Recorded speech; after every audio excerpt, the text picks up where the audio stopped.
Today we're going to talk about, begin with the M. Momentum. Hey, momentum. Hey, which has the greater mass? A roller skate or a Mack truck? Will I ever check your neighbor on that? How many say, well, gee, I might be wrong. It must be a trick, maybe a roller skate. Yeah, which has more mass, a roller skate or a Mack truck? Come on. A Mack truck. By far, right? Hands down. Which has more mass? A Mack truck moving or a roller skate moving? Same speed. How many say, now they get the same mass? Show of hands. Good. Okay. How about this? Which has more oomph? A Mack truck moving or a roller skate moving? Check your neighbor. More oomph. The Mack truck got something more than the roller skate. And what is it, gang? What we're going to talk about today, momentum. It's got more momentum, more oomph, okay? Oomph. And let's define momentum.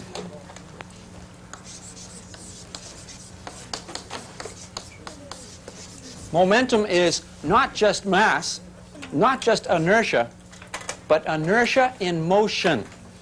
So we define momentum to be the inertia of something, its mass, multiplied by how fast it's moving, its velocity. So momentum is mv. So when I ask you the question, which has more momentum, a roller skate or a Mack truck moving at the same speed, you would say, well, if the speeds are the same, the momentum will be the same. Any fool knows that, right? But fools aside, what would you guys say? The Mack truck. The Mack truck, because it's got more mass. Can you think of a case where the moving roller skate might have a greater momentum than a moving Mack truck?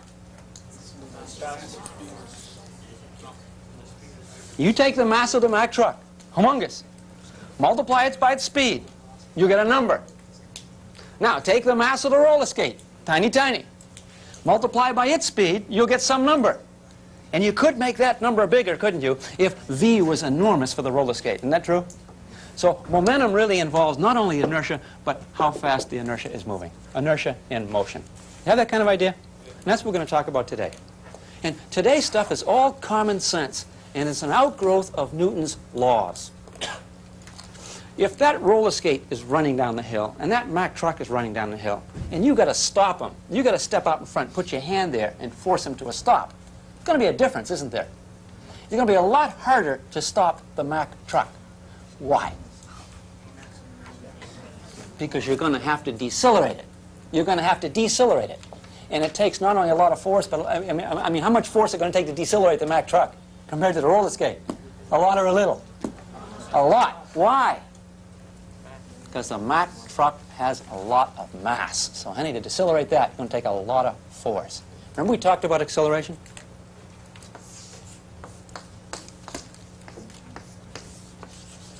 Acceleration, what? The amount of force applied upon a particular mass will yield a particular acceleration. Are we getting now so we can read equations? Okay? That's Newton's second law. And then this is how you get acceleration. And what is acceleration by definition? If someone asked you, okay, that's how you get it by pushing on a mass, but what is acceleration? You would say, check the neighbor, what is acceleration anyway?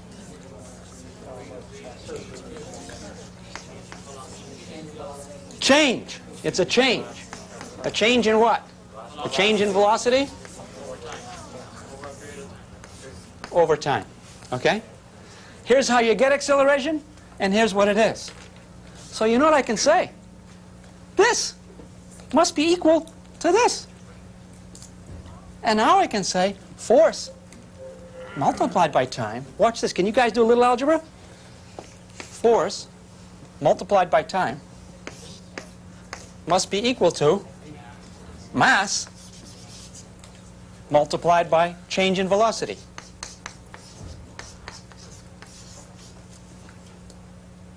I've just cross-multiplied. This is going to allow me to look at things with a little more perception than otherwise. See where I have the M and the V? I can put them together.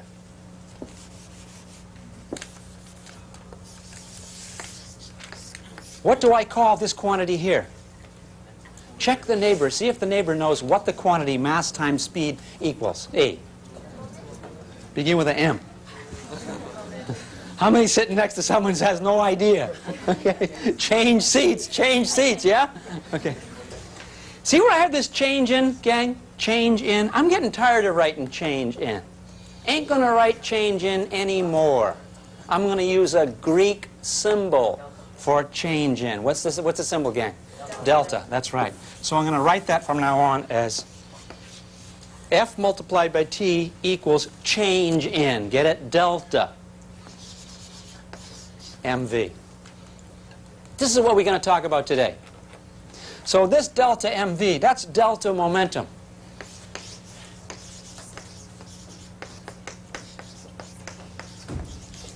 We have a name for force times time. What's the name of the force of an object multiplied by the duration of time in which that force acts? We have a name for that. It's not so common a name as this one, but see if you're sitting next to someone who knows what is the name of force multiplied by the time during which that force acts. Go. Talk it up. What is it, gang? What's the name of this? What? Impulse. Impulse. All right. Impulse. Okay. So you're right. Impulse equals change in momentum. That's what we're going to talk about today. You want to change the momentum of something? Then you have to apply an impulse. What's an impulse? That's hitting it over some time interval. Down here I have a, see that golf ball on the tee? See this golf club right here? What's the momentum of the golf ball right now? 0. Watch this. Now the golf ball has momentum. How did it get it? How did it change from 0 to something? How did it? Because I hit the darn thing. That's how come it did, right? Okay. And if I want to change the momentum a lot, how do I hit it? A little or a lot? Hit it a lot. And I want to change the momentum of that golf ball humongously. I hit that thing as hard as I can. And all we're saying here is, let's see if we can read the music. If you want to get the momentum to change a lot, then apply the biggest force you can. Hit it as hard as you can. What's the T for? That's why you follow through. When you hit it, you don't just and stop. You hit, you make that force last as long as possible. And if you can like double the time during which that force acts, what will you do to the momentum? Double it. Let's suppose you can hit it so that follow through makes the force, pretend, it makes the force last 3 times as long. 3 times as long. So 3/10 of a second instead of 1/10 of a second. How much will the momentum change? 3 times. How much does the mass change? Not at all. So what changes 3 times? How fast the ball goes. How fast the ball goes tell you how far the ball goes. Isn't that true? So you follow through to get the most momentum possible. Let's suppose I have a slingshot.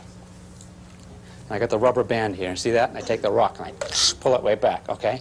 The further back I pull it, the more change in momentum I will get for 2 reasons. See if your neighbor knows what the 2 reasons are for pulling the elastic band way, way back. You get even more speed when you let go. Now, everybody knows that. Every child knows that. You pull it back like hit, plop. Hit, hit, plop. Now, bam! Everybody knows that. You guys do too. Now, what are 2 reasons pulling it all the way back gives you more change in momentum? Check your neighbor. Okay, what's the reasons, gang? You're going to increase the force. When you stretch that elastic way, way back, there's a bigger force acting in that little rock that's going to be flying out, huh? A bigger force. What else? That's right, it's going to have a longer distance. It's going to take a longer time to spend, right? Okay, so the longer the time that acts, the greater the force that acts, honey, that slingshot going to fire faster. I mean, further. Yeah, yeah? That makes sense, huh? Hey, how about a cannon? How about you got a couple of cannons? You got one short, stubby cannon, and you got the same darn cannon, except the barrel's longer. Now you fire the cannonball. Same amount of powder. Which cannonball goes further? The long barrel, the short barrel, or same?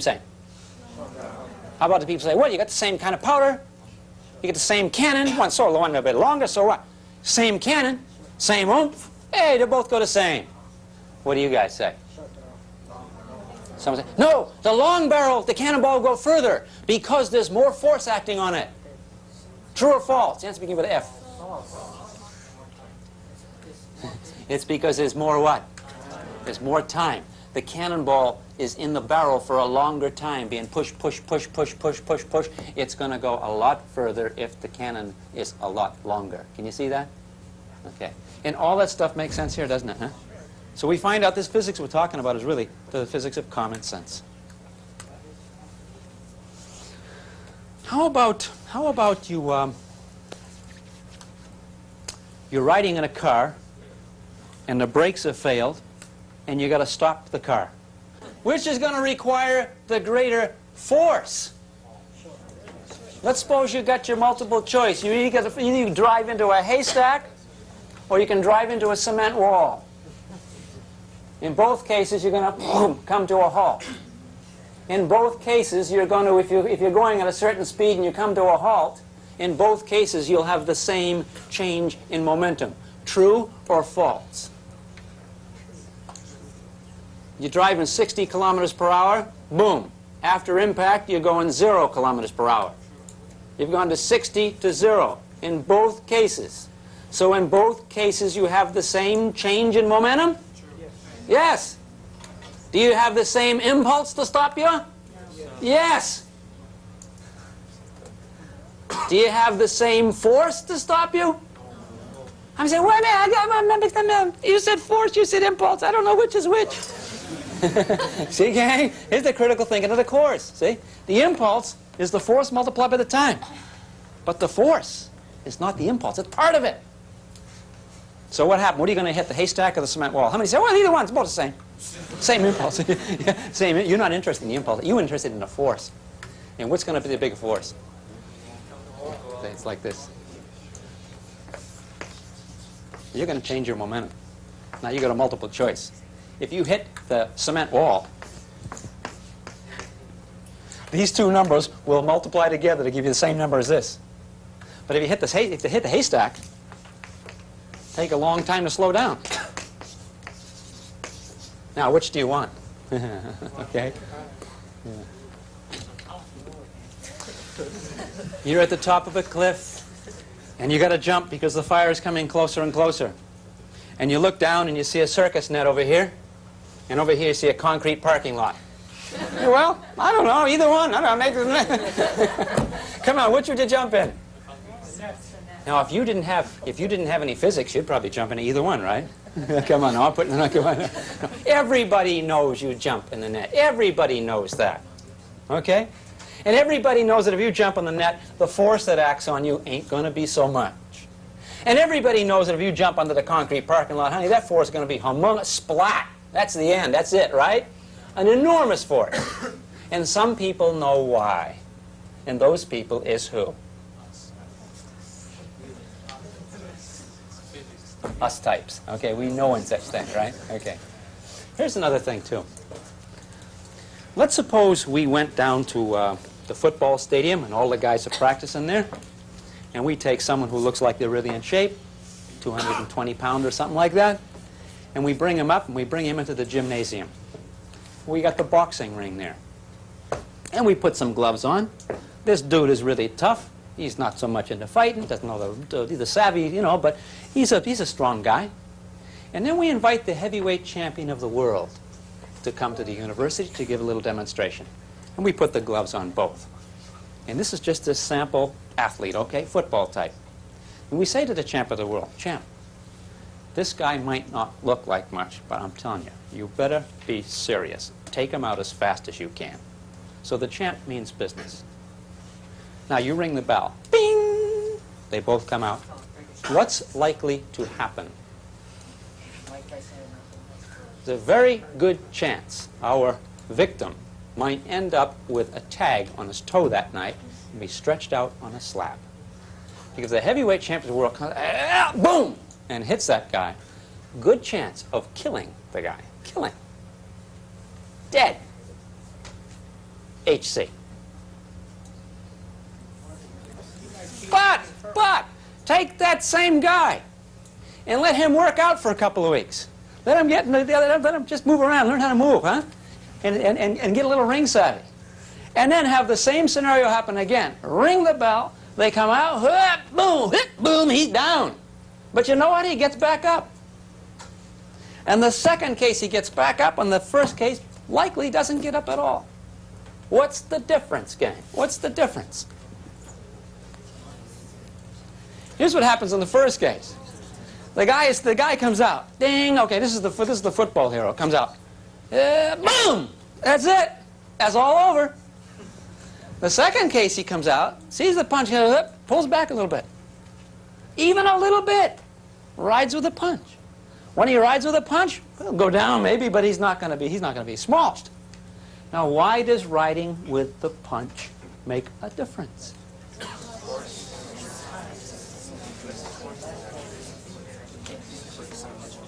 I used to be into this stuff. When I was 17-year-old scout owner, I was a silver medalist in New England States. And I was into this as a teenager. I was really into that stuff. And I thought I knew the reason.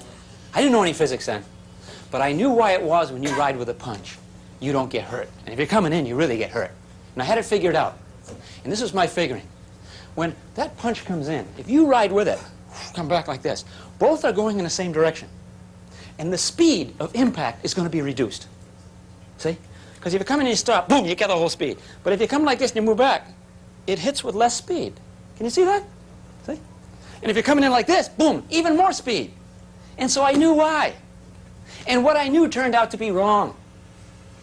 Because one day I was looking in these old ring magazines, and I saw an astounding fact that changed my whole theory.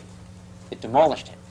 And it was a fact that said this, that a fellow by the name of Joe Louis, who was a heavyweight champ many years ago, they timed his right cross. They timed it. And they timed it to be 90 miles per hour. That's how fast it's coming in. And right away I says, wait a minute, honey, wait a minute. If this punch coming in 90 miles an hour and you stay there, boom, you're out. But it's coming in 90 miles an hour and you move back. Now let me ask you guys a question. How fast do I move back? How many miles per hour? 2 at most, right? So if I come back, what's the velocity of the punch? 88. And what if I stay there? 90. 88, 90 is same. So you know what? That can't be the explanation. It doesn't have to do with relative speed. It has to do with something else. Check your neighbor and see if your neighbor knows what it is. Hint, hint, hint. What's it have to do with, gang? It has to do with the time. See, when you pull back, it takes a longer time for that momentum to spend. Let's look at the equation, okay?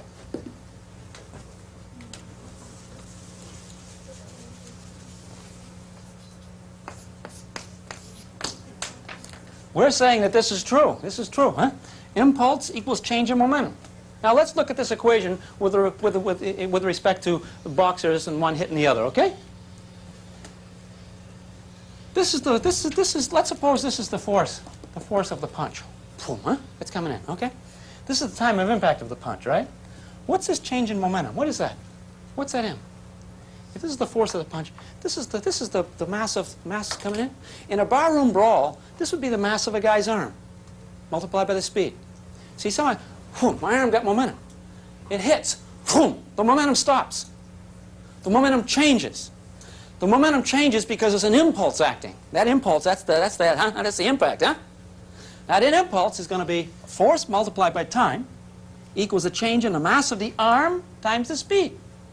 But that's a barroom brawl. The heavyweight champion of the world, you wouldn't put in M for the mass of his arm. Because the heavyweight champion of the world doesn't punch like that. Doesn't punch with his arms. The heavyweight champion of the world punches from about the ankles up. Oh, okay? The whole mass of the body is in there. From here up. And you take the mass of the whole person, then times the speed. Honey, that's a humongous momentum. And that momentum's coming at you. Now you've got to stop it. And someone says to you, hey, well, you might as well get it over quick. Just stand there. Good idea or bad idea? So what do? You come back.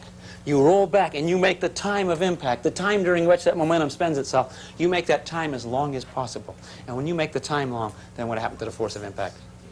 Short. You kind of see that? And what happens? You come in. Boom! It happens so quickly. So quickly. And very, very quickly, the force of impact is huge, and that's knockout time.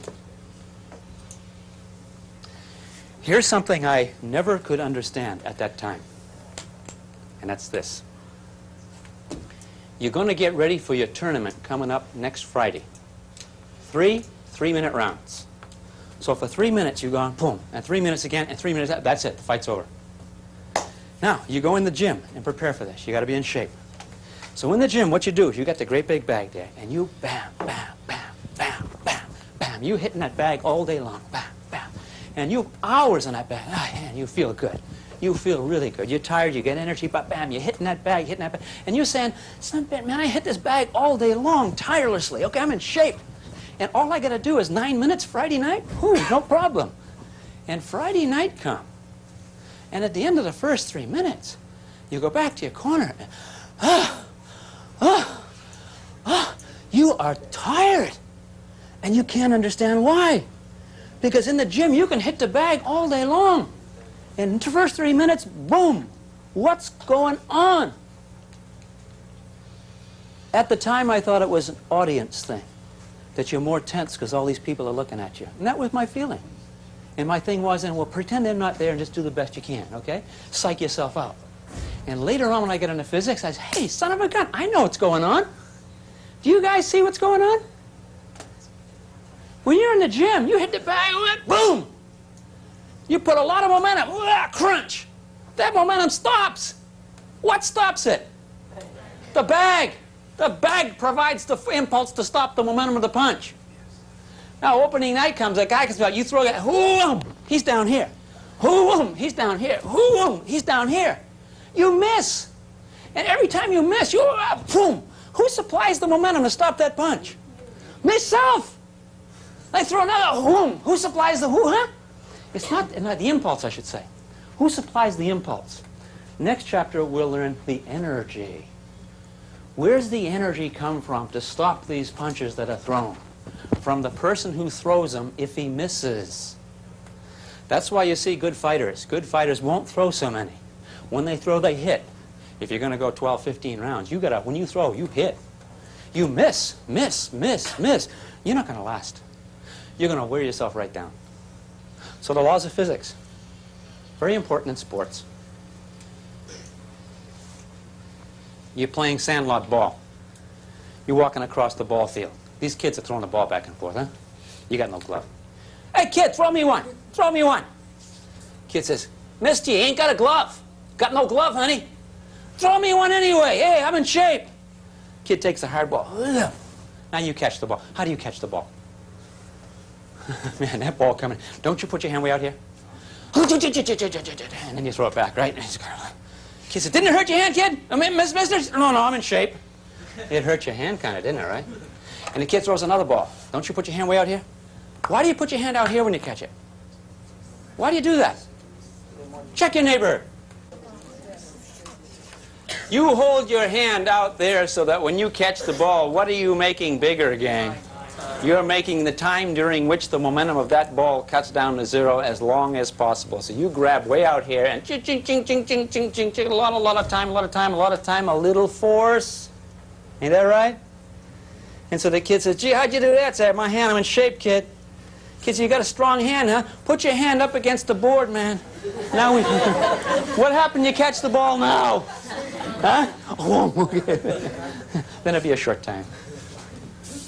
Short time, large forces. Let's suppose you want to get the largest force possible in stopping the momentum of something. How would you like to see a karate demonstration right now? I'm up to my white belt. All right. See this 4x4 oak? Can you see it? See it setting on these two little things right here? Can you guys see it? See that? Taking this piece of cloth and putting it around my hand, protect it a little bit. See that? Okay? How many people don't see it? We all see it. We're imaginative types, aren't we? Okay? Now watch this. I'm going to hit it, and I'm going to break that 4x4 oak. Okay, watch this. You see that? Boom. Done. Done. Look at it. Splat. Now, how was I able to break that? Because I changed the momentum of my hand in a short time or a long time? So short, you hardly saw it. Isn't that true? How about I do it like this gang? Yeah. No way. No way. Boom, boom. Done.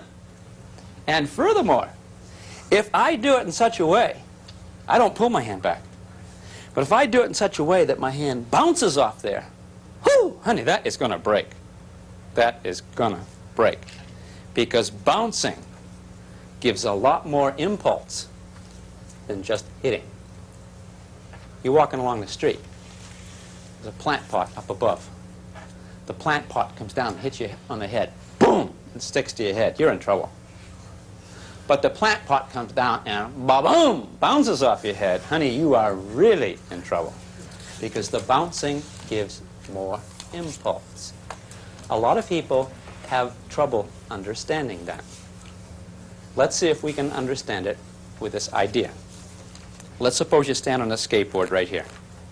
You're on the skateboard. And on the skateboard, someone throws you a ball. Okay, the ball's coming. The ball has momentum. You catch the ball. Boom. Any impulse on you? Yes. And that impulse does what? Pushes you along, right? Okay. Let's repeat the experiment.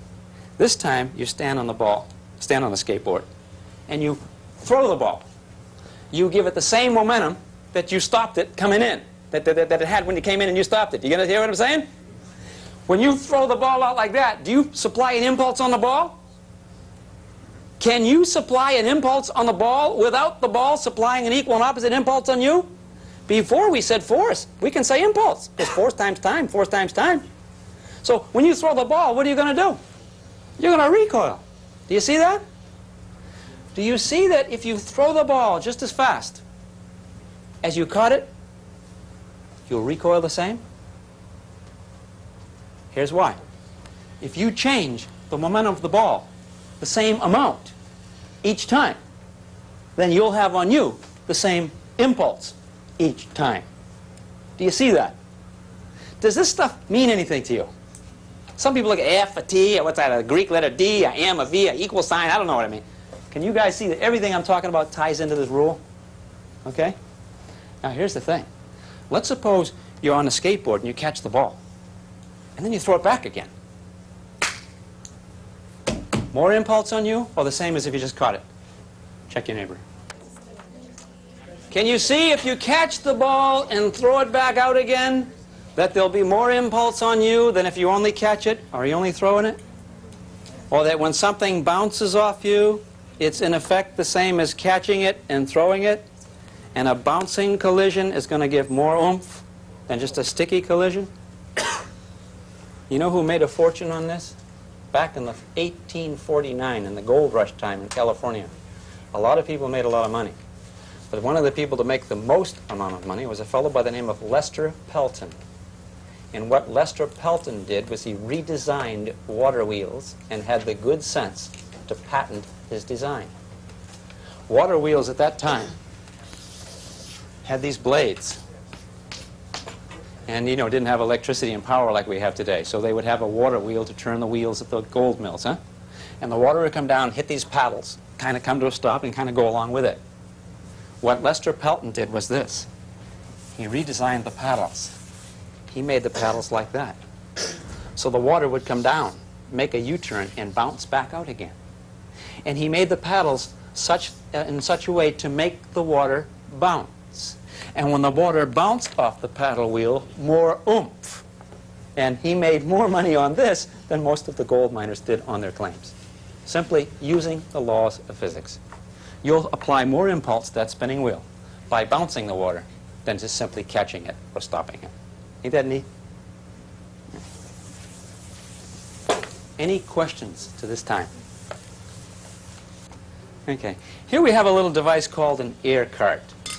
And right now there's a lot of friction with these things. See, they kind of slow down very quickly. A body at rest doesn't remain at rest very long. I mean, a body in motion doesn't remain in motion because I've got an opposing force. And the force of friction, of course, is slowing these things down. What I'm going to do, though, is this is like a vacuum cleaner in reverse. I'm going to throw on the switch, and it's going to blow air jets. Air is going to cut them. You can't see that. There's a whole lot of little holes there. And air is going to blow out. And these things are going to ride on a cushion of air.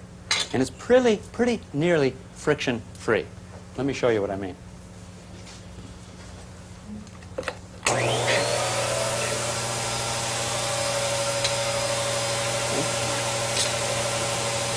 Riding almost friction-free. Now let's see what happens here. Watch this. How come it moved? Let's try it again. And how come this stopped? This is common sense. But let's look at it with some care, and we might see more than we would see otherwise. Here's A coming in, and it hits B.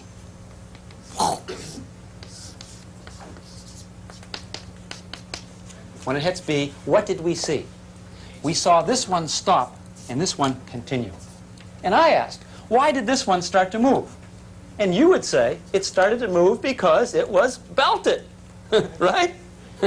This one came in, A came in, bam, and belted it, and that's why it moved.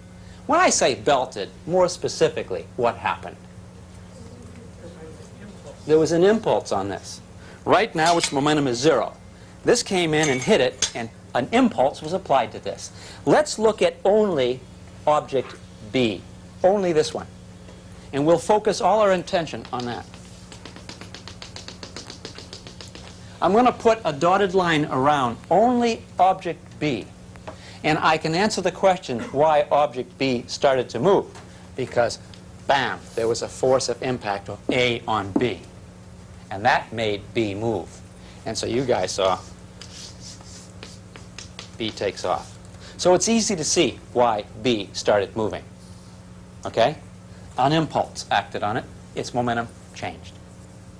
But did you notice also that the momentum of this changed?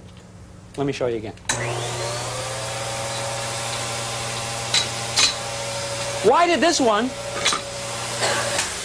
why did object A slow down to a dead stop? What slowed this down? To say it slowed down is to say there was a change in momentum. True or false? And if there's a change in momentum, there has to be, true or false, an impulse. And did you see an impulse act on this? Yes. Yes, you did. Because if we look at this again, okay, they hit. If we're only interested in A, we let object A be our system. Is there any force, any impulse acting on A when they collide? Yes. And what's the force that acts on A? B's hitting it. All right? Is that right? So see that arrow? Wham! So that's what stops A. Let's suppose we focus on both together.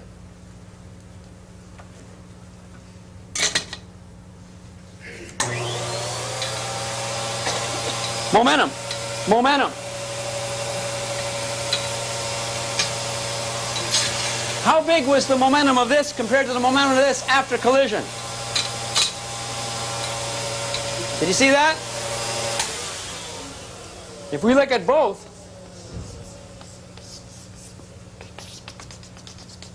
if we let our system, our concern be both, this acts on this, this acts on this, how much force is acting on our system? None. See? If our system is only B, then there's a force poking in there. There's a force acting on it, which provides an impulse, and boom, away it goes, B, huh? And over here, if we let our system be A, we can see there's a force from the outside that acts on it. The force of B pokes in and stops it. Now let's concern our system to be both together. Then this acts on this, this acts on this. The action and reaction are within the system. There's nothing poking from the outside. Let me ask you a question. For this being my system, what's the net force acting on it? 0. What's the net impulse acting on it? Not so many people said the same thing. You guys see the net force acting on a system is 0. What's the net impulse then? This is net force multiplied by the time. It's still going to be 0.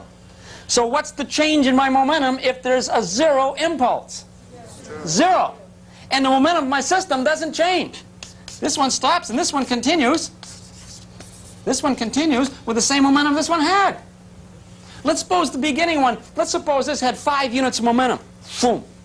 Comes to a halt. How much momentum does this move with? So what's the momentum before and after the collision? 5 fives, no change. Which turns out to be a very, very neat idea. And the idea is this.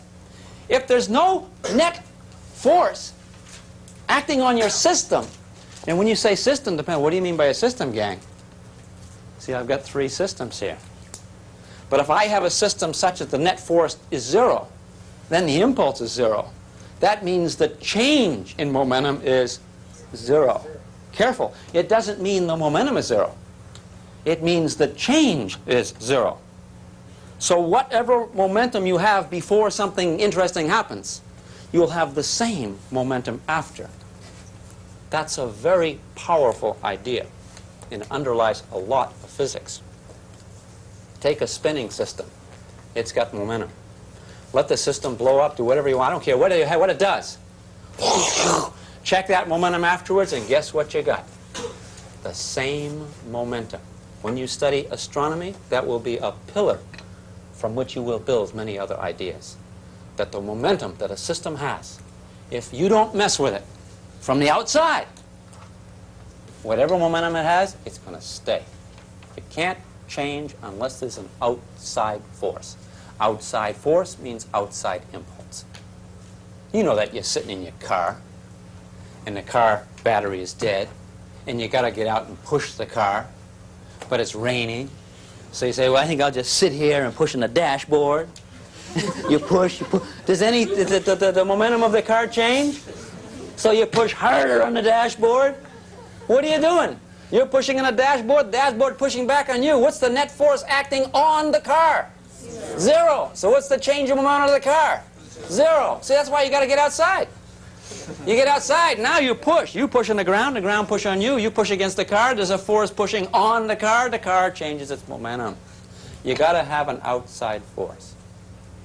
In the absence of an outside force, what's the change in the momentum of any system? 0. No change. It will simply transfer from one to another. I can show you that with another case of collision. This time, I'm going to have my colliding cars are going to stick to one another. Okay? And so let's see what we got now. I'm going to move this car with momentum. It's going to hit here. Let's suppose 10 units of momentum. 10. It's twice as massive. One more time.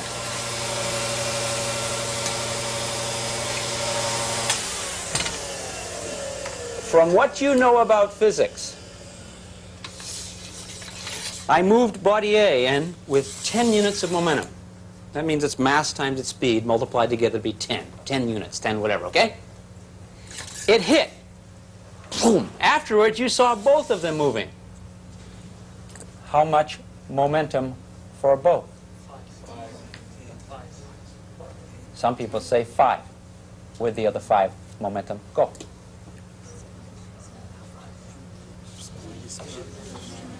Let me say this, gang. Here's your system right here. When these things hit, was there an outside force acting on the system? Was there? No. So is there a change in the momentum of the system? No. So if this got 10 and this got 0, add them together, what do you got? 10. After collision, what do you got? 10. You got the same momentum before and after. Now here's the question you were asking back there. The speed. If the momentum is 10 before and after, okay, what's the speed? We can assume that they have the same mass? In this case, they have the same mass.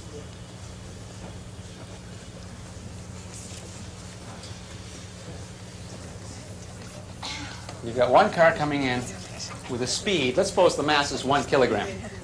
So it's coming in at 10 meters per second. Let's just make that up. Okay? And it has a mass of 1 kilogram. So what's the momentum of the object?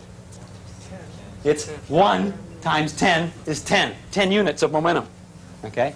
Now it hits another car.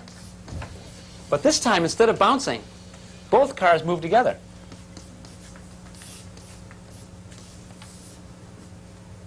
What's the momentum before and after collision? SS. Same thing. So what's the momentum after collision? But now I'm going to ask, what's the speed after collision? See why some people get mixed up? They get speed, momentum, mass. Oh, there's all these ideas. I can't handle them. I'm going to drop the course. No, no, no, no. Get some tutoring. Okay? You see the different ideas. So if you have twice as much mass moving with the same momentum, they must be moving with how much speed? Oh, not 10. Because now this is 1, this is 1. I got, look at this. To begin with, the momentum before is going to be equal to after. Before, I've got mass of 1 times 10, mv, plus, if this was a 0 at the beginning, remember it was 0? Boom, they hit. And then after they hit, I've got how much mass moving? 2. 2. Both cars are moving. So 2 times, and here's what I got to figure out. 1 times 10 is 10, equals 2 times. There are people what can calculate what this must be. Is there anyone in here who can't? Stand up. I want to see what you look like. What's this number here again? 5. And so we see, yeah, the 2 cars do move at half the speed. So they'll have the same momentum. I used to live out in Colorado, and I lived near a place where the railroad cars would get together. And it'd have like a lot of mining out there. It'd have sometimes like 80 freight cars going to be pulled to Gunnison, or maybe pulled to Pueblo or somewhere like that. And boy, it used to be tough at nighttime, because at nighttime these cars would all clank together, like the freight car would come up and they want to get them all clanked together. And it turns out that the coupling between the cars was loose. So instead of them coming up and boom, one great big clank, there'd be clank and then clank, clank, clank, clank, clank, clank, clank, 78, 79, 80. Okay, pull 80 clanks. And whew, now I can go to sleep. But then what happened is they just connected together. Now they're going to pull this way. And what happens is clank, clank, clank, clank, you know, 78, 79, 80. And I used to think to myself, why don't they take those couplings and tighten them up so they don't all clank? Why did they do that? Ooh. I know why, I know why, I know why. It begins with F. Physics. Hey, all right. It's because of the physics. Let me ask you guys a question. You want to set into motion 80 freight cars? 80? Let's suppose you tie them all together so there's no loose coupling. So when you start to pull, you pull all 80 at once. Fat chance. You know what's going to happen with that locomotive? Those wheels are going to spin. You ain't going to pull 80 cars. No way. You can't get that much force on your track. You can't do it. But you can do this. You can pull 1. And once you got 1 going, then you can pull another one. And now you got 2 going. Now you can pull another one, and then another, and another. And you can get all those 80 cars moving. By pulling them how? Stretch out the what? Begin with T, end with I'm. By stretching out the time, you'll have enough force of friction between that big wheel and that track to get all those cars in motion. That's right. Ain't that neat? It's like taking your courses in school. Do you ever take 80 units at once? Honey, you can't pull 80 units at once, right? It's like taking a summer course and maybe like 3 calculus courses in the chemistry lab in 10 weeks. You can't do that. You need more time.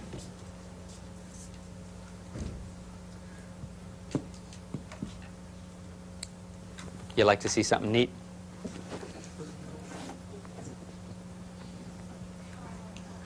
It's called a swinging wonder. Watch this, gang. I'm going to be lifting one of these balls up. That's strange. Only 1 ball came out the other side. I'm going to be lifting 2 balls up. That's strange. 2 came out the other side. I'm going to be lifting 4 balls up. No, I lifted 3, I said 4. I thought maybe it might be what I'm saying, okay? And it turns out it wasn't what I was saying. Let's see what happens if I do lift 4 balls up. But there's only 1, 2, 3, 4, 5, 6, 7. Let's try it. That would be wild if 4 balls came out the other side now. If that were the case, it would seem that there must be some underlying rules applied here, huh? Let's try 4. Oh, and we got 4. Let's try 5. Wow! Let's try 6. Woo! Let's try 7. Okay. Yeah, ain't that neat? I wonder if there's a reason for that. I wonder if there's a reason. Let me ask you a question. When 1 comes in, boom, it's got a certain momentum, right? That momentum translates, and what comes out of you? How much momentum? The same or more? I say, oh, well, probably more. Come on, free lunch? No way, okay? When 1 comes in, boom, you get 1 out. 2 in, 2 out. Now, let me ask you a question. How do the balls know? You wonder about things like that, isn't that right? See? The momentum on one side, the momentum on the other side, the same. We say the momentum is conserved. It's just transferred through the system with none being lost and none being gained. So 1, 1, 2, 2, and like that. But I'll tell you what, gang. How would it be if I had 2 of these come down? 2. And 1 come out with twice the speed. If that happened, would the momentum before and after be the same? Think. 2 balls, certain speed. 1 ball pop out with twice the speed. Check the numbers. Can you do that? And when you do that, you find out that there's nothing wrong. But you know what? You could do this for eons and eons, and you never lift up 2 and see 1 come out with twice the speed. No can happen. Why no can happen? Because there's something else that has to be conserved besides momentum. And that something else is what we're going to be talking about next time. It begins with the E, gang. What's it going to be? Energy next time. Yay.